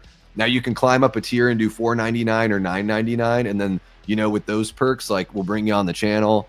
I'll review a movie that you want me to review, all that kind of fun stuff. But for everyone, all tiers, you'll be able to join those Discord hangouts. Let's see what else you guys got going on here. And thank you so much, Paul. Really appreciate, you know, 2 weeks of being a subscriber, and here you are as a YouTube channel member. Thank you so much, man. I really appreciate it. I love this community, each and every single one of you guys. And I'm just going to keep on continuing to give back.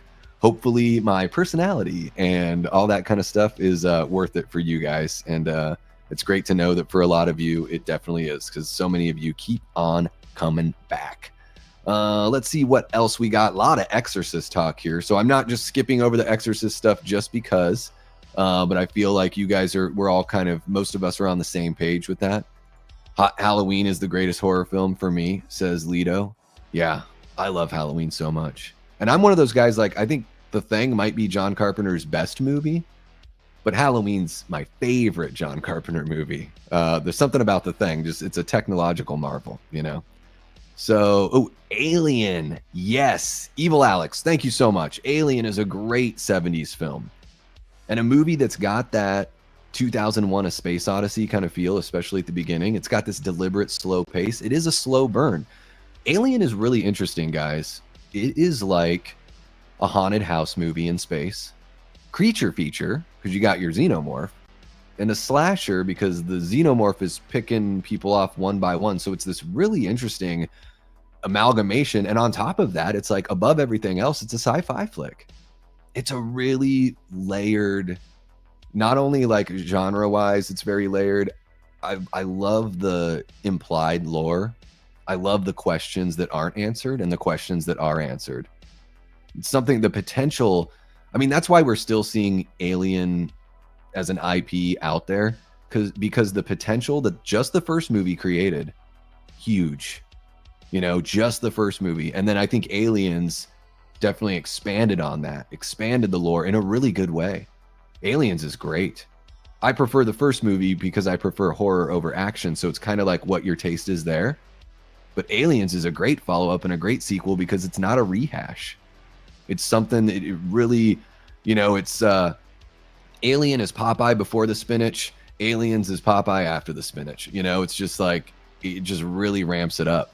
So thank you so much for bringing that one up, Alex. I think Alien from 1979 is one of the best that the 70s horror had to offer, for sure. Des says, rewatched the Amityville Horror the other day and enjoyed it way more than the first time. Yeah, I haven't seen that one since like 1994. I was in 7th grade. That's how I know it was that year. Me and a friend like learned that, oh my gosh, it's based on a real story. We were like reading about the real story, or maybe his parents were telling us about the real story. So we went and rented the movie. And yeah, you know, it's got that slow burn kind of thing going on. But I would imagine that, I think sometimes, Des, like the older you get and the more movies you watch, you just start to, you know, kind of get refined as an audience member. So you're going to find like year to year, decade to decade, as you continue to, you know, go through this life, that maybe you do feel differently about things when you go back and revisit them. It's a really fun thing about fandom and about being an audience member. And for me, it goes for movies and it goes for music.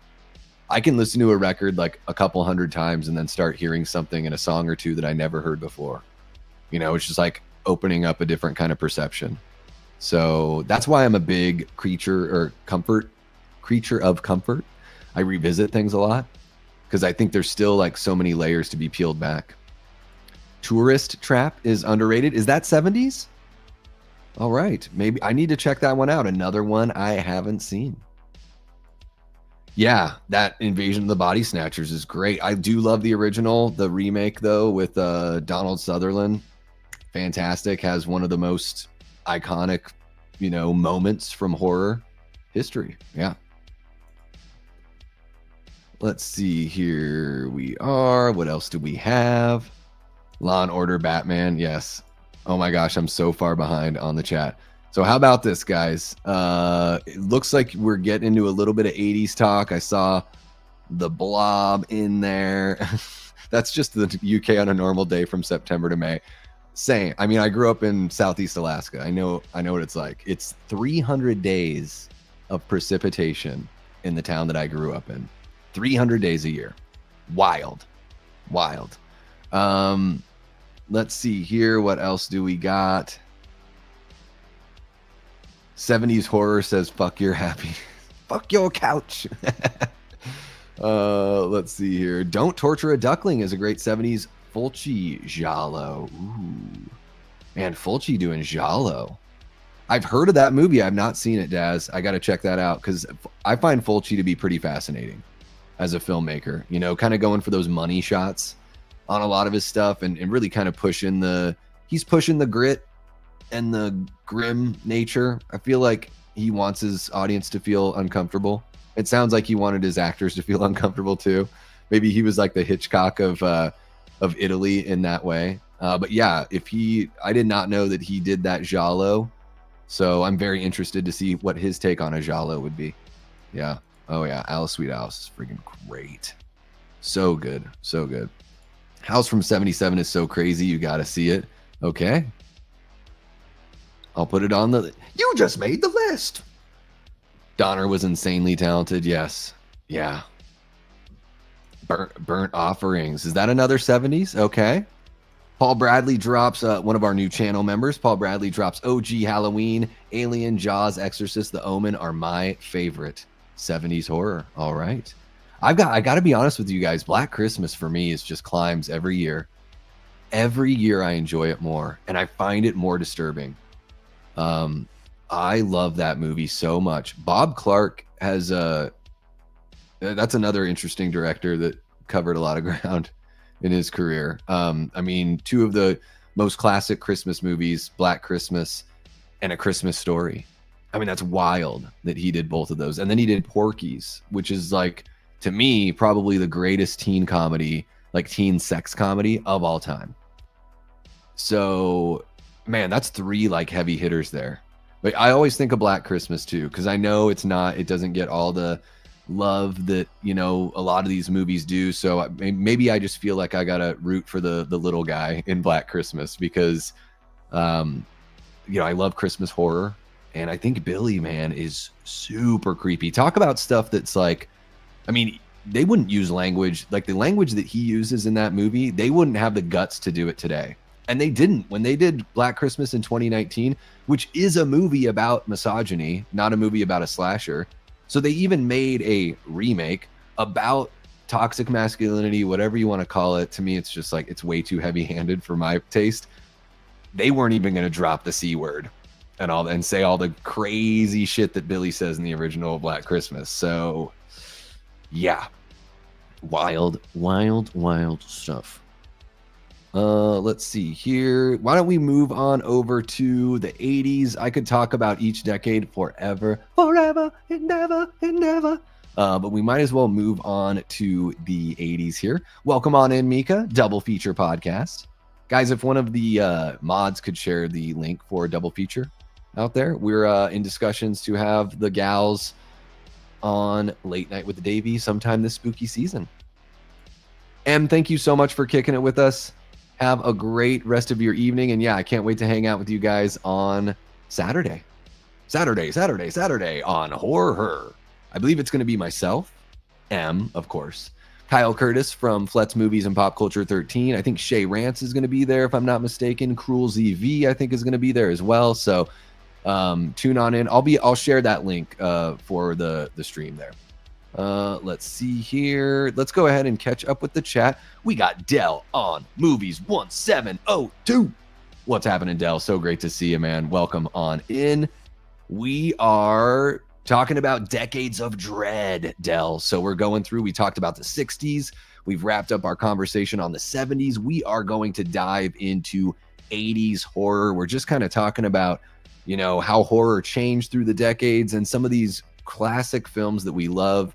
And I'm looking to you guys to help move the conversation, although I'm trying to make sure that I'm talking about my own feelings on this too, just so if someone's jumping in on the stream, they're not like, why is it all talking about the chat? Somebody commented on one of my streams. They're like, dude, you never said which soundtracks you like. But I think I did. Lido says, Davey, oh my God, I feel the exact same way about Black Christmas. There you go. Boom. Same with Dez. I feel the same way about Black Christmas. It's in my top 10. Yeah. Really fucking good. I even feel, and this isn't a hot take because a lot of people here love Halloween, but for me, every year when I watch Halloween, usually I watch it twice a year, but especially when I'm revisiting it around Halloween time, I'm like, this movie just gets scarier to me every single year. I don't know. Michael seems creepier every time I watch it. I don't know what it is, but you'd think that the sheen would start wearing off at some point. I've been watching that movie for 35 years or so, but nope, it's still there. Lido says, Jenny and I have a Christmas tradition. The last film we watch on Christmas Eve is Black Christmas. When we wake on Christmas morning, we watch A Christmas Story. Bob Clark was a gem. Absolutely. And I will say this. I think it's called A Christmas Story Christmas. The sequel that they made for, I can't remember if it was Hulu or Netflix. You know, Peter Billingsley came back and everything. That movie to me is really, really good. A really solid legacy sequel. And way better than I think it had any right to be. So if you guys haven't checked out that sequel to A Christmas Story, the newer one, not A Christmas Story 2, we all know that one's trash. But yeah. Anywho, we got Adrian Phillips in the chat. What's happening, Adrian? So great to see you. Yes, just in time for the 80s. So let's go ahead and bring it on up. There we go. 1980s, guys. Let me see if I have a poll just for the 80s. I know we did one earlier, but let me see here. I guess I don't. We're just gonna have to talk about it. How about that? Adrian, we're not quite there to the 1990s. I'm going to star that. We may get there. I'll probably go, guys, just for about another half hour or so. I just usually I'm trying to keep these streams between an hour and a half to 2 hours. So, but I'm going live a lot lately. So if you miss me, you can always either rewatch, grab another stream, jump into the comments, hit me up on socials, whatever, we can still hang out.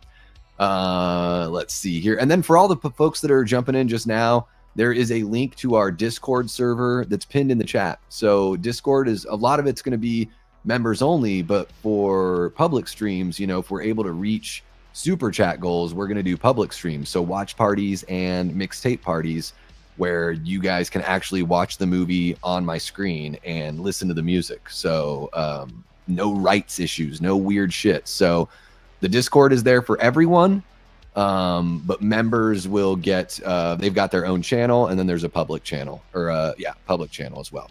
So, okay, guys, let's talk some 80s horror movies. What do you got? I mean, this is one where I don't think I really need to talk much. I think I'm going to lean into your chats here on this one, because we all know what the 80s was all about. So it's all about Jason, Freddy, Pinhead, a little bit of Chucky at the end, a little bit of Michael at the end. Of course, we got Sleepaway Camp there in the early 80s, Slumber Party Massacre.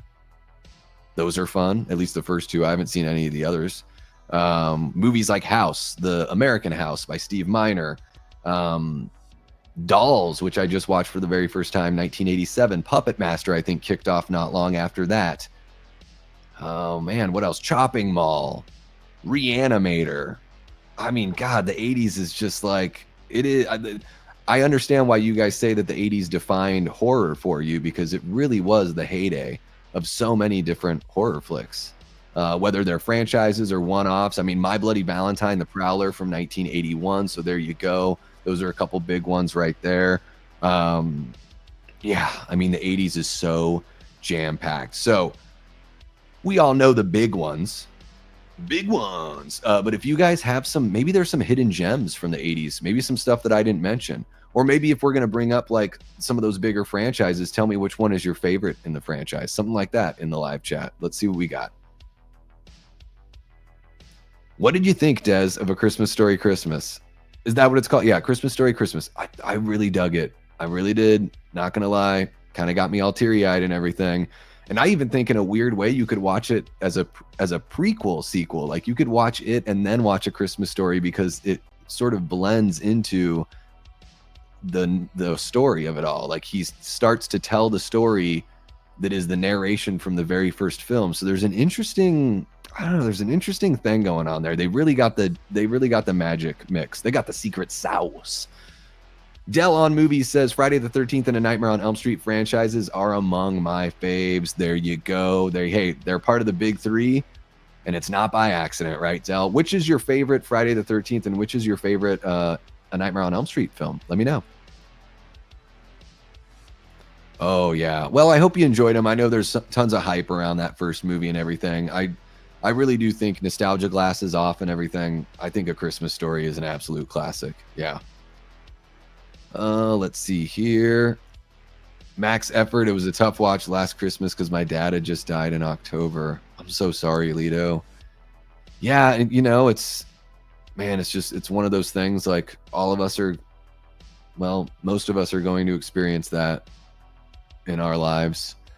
And well, it's a tough watch. Hopefully it hit you and gave you some, you know, it's weird to say like a good kind of sadness, but just some sort of, you know, sometimes tough art kind of hits us at the right time, and it can kind of get us through some grieving, you know, and some tougher moments in our lives. So, yeah, I think they handle it so beautifully in the movie. And you know, my parents are still with us and everything, but even for me watching that movie, it's like it makes me teary-eyed.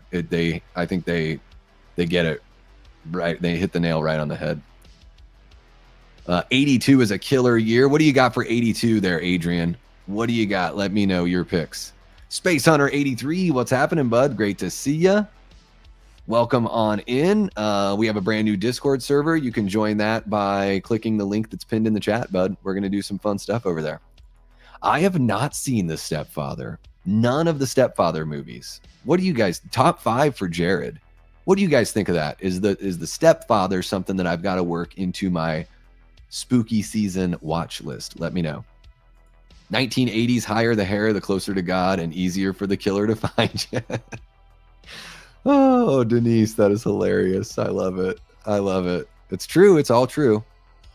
Dell says The Fly, The Thing, Evil Dead, Happy Birthday to Me, more faves. Yeah, The Evil Dead. I didn't even mention that one, and it's like, it's right there. It's my favorite horror franchise. Yes, The Evil Dead and Evil Dead 2. Both 80s, great 80s horror flicks. Yeah, The Fly and The Thing, The Blob from 88. That trio of remakes are pretty damn impressive right there. And then, of course, yeah, Happy Birthday to Me. I think April Fool's Day is there. Graduation Day is another one. So many great 80s, you know, horror flicks. It's amazing. Let's see here. Ghost Story 1981, also underrated. Nobody talking about. Great ghost revenge flick. I have never even heard of that one. I haven't heard of that one, Evil Alex. Let me know, guys. Have you checked out Ghost Story from 1981? Let me know. 81 is Chester's favorite year. You a big My Bloody Valentine guy? Or Friday the 13th Part 2? Or Prowler? What do you got? Prom Night 1980 is another good one. Yes, a classic. Nice little whodunit. Little revenge whodunit. The 80s were big on that. That's why it cracked me up when Thanksgiving came out and everyone was like, oh, Thanksgiving reminds me of Scream, and I know what you did last summer. And I was like, well, I know you're 30 or younger. Because Thanksgiving reminded me of the 80s whodunit revenge films way more than the 90s. Way more. It had that flair of the 80s. You know, there's a certain style and everything to Scream, but Scream and I Know What You Did Last Summer are not as fun as something like Thanksgiving. I think Thanksgiving is leaning more into the fun of the 80s. The Thing, Creepshow, Tenebrae, Halloween 3. Oh, yeah. All those Halloween movies. Season of the Witch is great. I think it's a fantastic film. Yeah. Creepshow is really fun. Tenebrae. Lion, Fire, and Yeehaw. Says me, Michael Myers. Me, Michael Myers, too, man. Me, Michael Myers, too. I'm a big me, Michael Myers guy. Fright Night. There we go. Get a little vampire action. Lost Boys. How about some Lost Boys love? A lot of people say those are their favorite vampire movies. I'm a weirdo. I would say my favorite vampire movie is probably From Dusk Till Dawn. Or I really like Martin by George A. Romero. Late 70s. I think that one was 79. Should have talked about it 15 minutes ago. Dead Zone, another underrated 80s horror. There you go. A little Stephen King adaptation. Dez is dropping more bombs here. Possession, Hellraiser, Slumber Party, Massacre, Halloween 4, Night of the Creeps, Night of the Comet. So you gave up on your baby thing. Now it's Night of. All right. All right. I see what you're doing, Dez. I see what you're doing. You got a theme. Yeah. Night of the Comet, seen that one. Night of the Creeps, still got to see it. Possession. That's got the classic scene of the chick freaking out in the tunnel. Need to check out Possession. Is Society an 80s movie? I still haven't seen Society, but I'm a big body horror guy, and everyone says you've got to see Society. Is that 80s? I think so. I think Demons and Demons 2 are 80s as well. Man, I missed this one when we talked about the 70s, Dawn of the Dead with the 70s, and then Day of the Dead here in the 80s, which is my favorite zombie film of all time. I love Ghost Story and bring it up when I can, trying to spread the love. Well, there you go. Ghost Story from 1981. Hopefully somebody is compiling a list for me.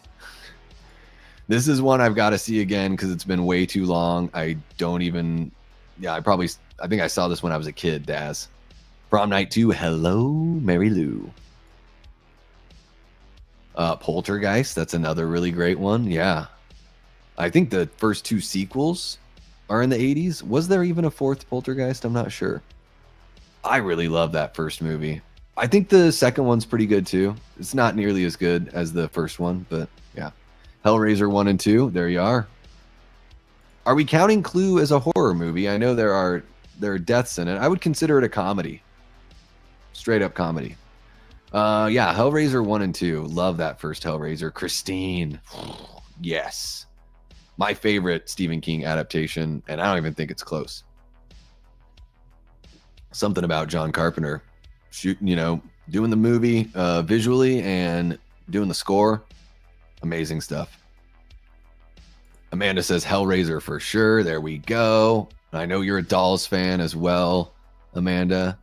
Night of the Demons. So you're still riding the night of. All right. I see. I love it, Des. I love it. Night of the Demons is really fun. Man, the sequel is that 80s as well, or is that early 90s? Night of the Demons 2 is hilarious. I think it's directed by the same guy that did Leprechaun 3, the one in Vegas. Really, really fun. It's got that same kind of crazy sense of humor. Yeah. Aliens from 86. There we go. Dean says the 80s is the peak golden era of horror. Terminator. A lot of people consider this a horror movie. I think it definitely has horror elements. I don't know if I'm like full horror movie with Terminator. I mean, the first 20 minutes, 30 minutes have those slasher kind of elements, but then it really shifts after that. Once he finds the Sarah Connor, it does shift to a more action sci-fi kind of film. There's certainly horror elements, but it doesn't feel like a slasher, after that opening bit. Stage Fright. That I started actually when Amanda and I were testing the Discord last night. Stage Fright is the movie I had playing as we tested, just to make sure everything was working. I wasn't really paying attention though. It was just the first 20 minutes. So that's when I've got to jump back in, rewind on that one, and start it on over because I have not seen Stage Fright. Yeah, we got The Blob, of course. Yes, Maniac Cop. There we go. Chud. What did that stand for? It's like something under what doesn't Chud stand for something? Creatures hiding under dwelling or some ridiculous thing like that. Hack-O-Lantern from Dez. I've not seen Hack-O-Lantern. What would you rate Hack-O-Lantern out of 5 stars, Dez? Let me know.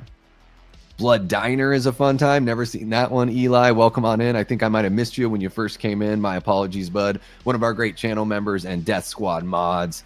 Eli is a pillar of the horror YouTube community and always sharing the always sharing the links for everyone's channels and just being a total badass in the chat.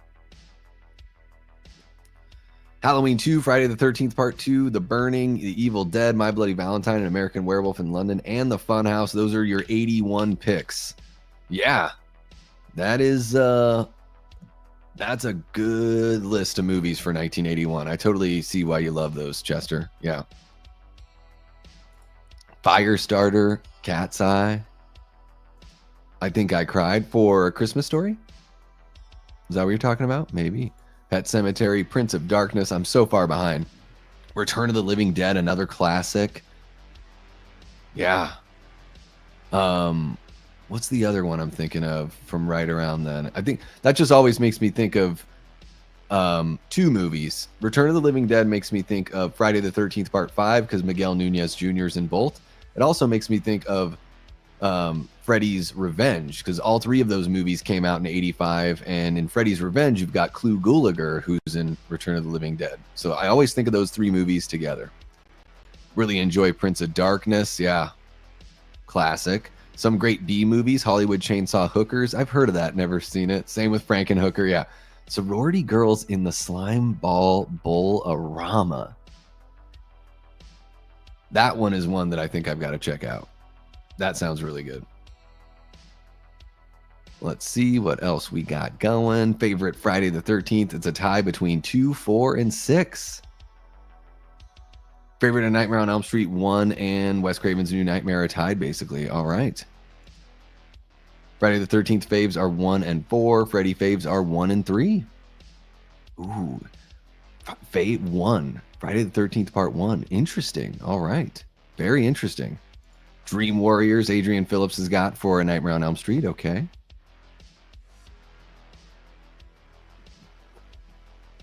Let's see what else you guys got going on here. Ooh, Silver Bullet, another one that I've never seen. Yeah. Werewolf movie, huh? Near Dark. Need to see that one too. I know, guys, I'm terrible. Is Near Dark, is that Catherine Bigelow? I think she directed that one. Is that right? Blue Velvet, seen that one. Do we consider Blue Velvet a horror? I mean, it's definitely strange and off-putting David Lynch movie. Let's see what else we got going on here. Curtains, says Wayne Gotke, is almost always forgotten and lost among 80s horror. That is one that, so I just watched Pieces a few weeks ago, and I always get those two confused. So I'm like, now I got to watch Curtains, because that's the one with like the old lady, I think, or an old lady mask, creepy mask. The Black Phone 2 has a similar scene from Curtains. Have you seen the Black Phone 2 already, Des? Did you get some sort of screener action? I'm very interested. I might be able to watch Black Phone 2 early if I'm lucky. We'll see. Fun double bill. Watch Henry, Portrait of a Serial Killer, and Angst. Just kidding. Good films, but not fun. Yeah, I never seen Henry, Portrait of a Serial Killer. I feel like that one would kind of might be a little bit too much for me. I'm kind of a softie now. Kind of a softie. Killer Clowns from Outer Space. There we go. Watch Ghost Story in the winter. Okay, I'll save that one for the winter. Once it gets cold in December here. Amanda says Lost Boys and the music within, so good. Yeah. Oh, it's just a quintessential 80s horror. You know, so much fun. The only scene I remember from Curtains is the ice skating killer. Oh, so that must be the Black Phone 2 kind of connection there. Very, very interesting. I gotta check out Curtains. Yeah, that mask freaks the hell out of me with Curtains. Society. I know you've talked about that before. Yeah, okay, so Society is 89. Yeah, there you go. Okay. Gremlins, yes. Oh, yeah. Critters Never Gets Old. They Live, that's another good one. Dead of Winter. Has the mom from Step Brother. You know, and they're Mary Steenburgen. I just saw a movie with Emma Thompson called Dead of Winter. That's a new one. So not sure if it's a remake or if they're just using the same title. But it's like an isolation, kidnapping, survival kind of horror movie. Predator, the very first Predator, definitely counts in that action horror kind of sphere for sure. Yeah, I mean, even RoboCop isn't horror, but it's got a shitload of gore. You know, definitely more of that kind of action, dark comedy kind of route. Let's see here. I think so. Candyman, isn't Candyman the 90s? When did the first Candyman come out? Let's see here. So yeah, that's 92 is the first Candyman. So I thought it was that. Dolls is on Tubi for free. Get the Brave browser and you don't need to worry about commercials or anything like that. Oh my God, my list is never ending. Never ending. We got Blair Hathaway 5391 in the chat, says Child's Play versus Stepfather. Well, I've never seen Stepfather, so everyone else is going to have to let me know. I guess I would go Child's Play just because it's the only one I've seen and I really love it. That's my favorite in the Child's Play franchise, is the very first one. Chester Franklin brings up the Fog. Love the Fog. Yeah, Trick or Treat, Pieces. I've never seen Driller Killer, but I've seen Slumber Party Massacre. That has a Driller Killer. Cannibal Humanoid Underground Dwellers. Thank you so much. I've not seen Chud. Chud. Yeah, Phantasm from the 70s. I know. I miss some 70s too. What can you do? What can you do? Let's see here. Don't Torture a Duckling is such a bizarre title. Yes, absolutely it is.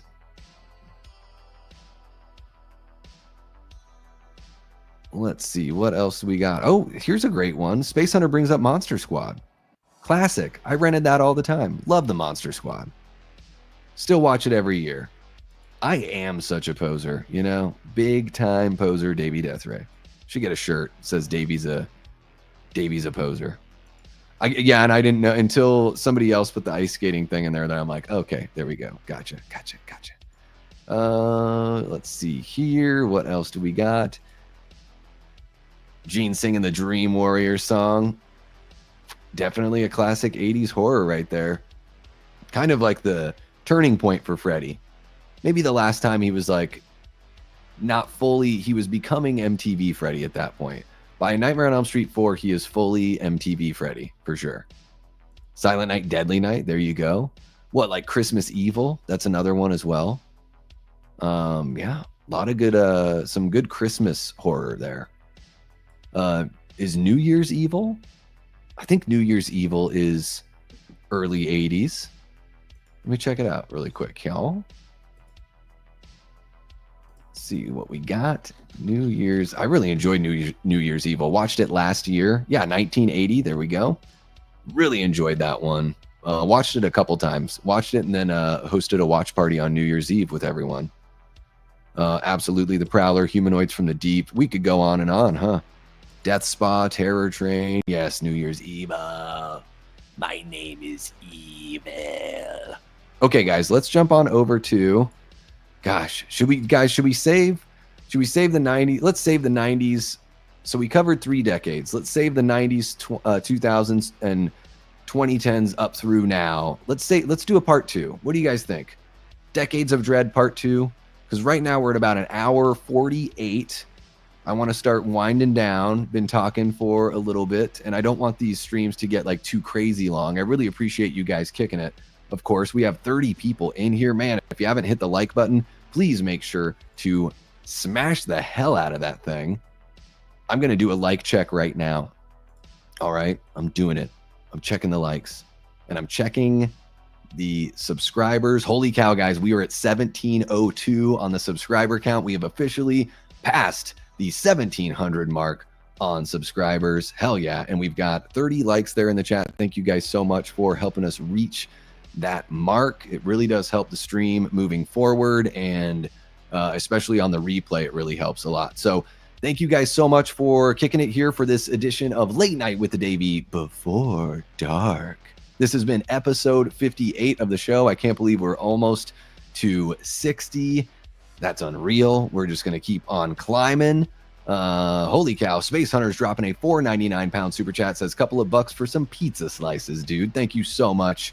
Really appreciate it, Space Hunter 83. Love the support. Let me go back through the other super chats here. We had Brett from Good Real Hunting dropped $1.99. Denise dropped a $1.99er. Paul Bradley became a YouTube channel member, and Space Hunter dropping that £4.99 super chat as well. Really appreciate your guys' support. I will do a part 2 of this, so I guess maybe I have to update the thumbnail on this one. I don't know. We'll do a part 2. We'll cover 90s, 2000s, and 2010s up through today. That should be a really fun time to talk about that. Thank you guys so much for being engaging, getting in on that discussion. Lido dropping a $1.99 says, get you something real nice. Thank you so much, Lido. Really appreciate you. And guys, I'll be back tomorrow night, 10 p.m. Eastern. I'm going to watch The Shallows. It's going to be my very first time watching The Shallows, and our guy Cecil Laird from the Horror Show channel is going to join us as well. So hit that notification on that stream if you haven't already. That'll be a total blast. We're gonna get down and have some fun. And I do want to let you know a couple things. So not this Friday, but a week from Friday, we're going to do our live tier maker horror ranking. Okay, so the cool thing about that is you guys, I'm going to give you a link where you guys can go to the tier maker website, and you're actually going to vote and decide where each franchise goes on the tier list. So it's an interactive tier maker ranking of horror franchises in general. I want to make sure I don't miss any franchises. Of course, I know the big ones and all that stuff, guys. So, you don't have to worry about those, but there is a post on the channel's community tab. Jump into the comments. If there's any sort of peripheral, horror franchises that you think I might miss, drop those into the comments so we don't miss any of those. And of course, check out the rest of the posts because there's some members only stuff out there. There's the link to the Discord and all sorts of fun stuff. So make sure you're not missing any of that. And yeah, having said that, guys, I will be back tomorrow, 10 p.m. Eastern. I really want to thank the Patreon members, our YouTube channel members. You guys are amazing. I can't wait to get everything going with you on the Discord. It's going to be a wild good time. And of course, thank you so much to our incredible group of Death Squad mods, keeping everything clean, sharing the links, participating in the chat, all that good stuff. You guys are amazing. I appreciate and love you guys so much. I'm wrapping up day 22 of no alcohol, so that's great. And I'll see you guys tomorrow night at 10 p.m. Eastern. But until next time, I've been and will continue being Davey Deathray. Take care.